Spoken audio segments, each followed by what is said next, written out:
JavaScript is a high-level computer language. JavaScript enables us to create an interactive website because JS can manipulate elements on the screen, change the styling, add passwords, and much more.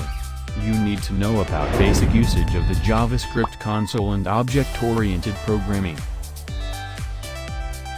jQuery is a lightweight, write less do more, JavaScript library. The purpose of jQuery is to make it much easier to use JavaScript on your website. jQuery takes a lot of common tasks that require many lines of JavaScript code to accomplish and wraps them into methods that you can call with a single line of code. It's not a programming language. To use it you must be familiar with JS. Hurry! Register now. Classes to begin on 13th July.